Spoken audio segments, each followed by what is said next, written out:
Osir noyudo group mopiyo piyo, dayo notemo piyo piyo, ma koro sani kama intie onyalo dhi mbele gingi, to sani koro en ang'o? En advocate. Mangiso nowacho ni nitiere kon. Kik ng'ato kaw ngimane. Nicholas, to kati wacho ni onge ng'ata ng'ata mane ong'eyo ni in gi paro mar kaw ngimani nyadiriyo. Tok ka nokawi thuolo maromo nade eka idhi manyo kony, iwacho ni ok onego bed ni koro akaw ngimana, kose pod no nitiere ng'ama ni ringo ire mondo konyi, kose ne timo nang'o mar mondo mi koro iwach ni awe amany kony. Nokawi thuolo maromo nade? Nokawa kinde mathoth.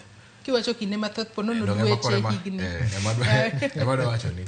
Nokawa ka keto higni bang' higni ariyo, ne wach bang' 2016 2018 na chako manyo koro ni ere jok moko manyalo konyo, organizations moko mabedo ni nyalo konyo jogo man gi tuo mar obwongo.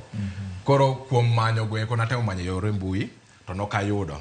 Koro nayudo nitie nyako moro mani luongo ni Sitawa Wafula.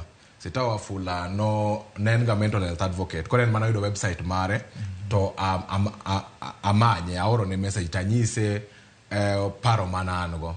Te monyisa ni an to kony to kanyalo konyi, lakini gima nyalo timo ni mathoth en mane anyalo rwaki support group system. Emomiya namba nyako moro kendo miluongo Liz Ombati, emorwaka ne en admin mar USP Kenya no. Emorwaka. Koro bang' kane oserwake group no ero, to ema inwang'o ni nachako eka nafwenyo ni karo kan kenda. Nikech kinde go eko naparo gani nyalo bet ni an man kenda, ane man gi tuo nieri. Koro ema kana yudo jogo be man gi tuo kabila marwa ni wachako goyo mbaka, wachako tuak, ta yudo ni kara mane familia mana yudra kendo maber. Tema be opportunities mang'eny owuokie. Koro ayudo yore ga ochako yaore manyaka koro sani koro an kaka atiyo gi alonye weche mag ng'ol, anyalo miyo ng'ato advice kaka inyalo ndiko ng'atno ng'ol mopogre opogre, mane miluongo ni disability inclusion facilitator.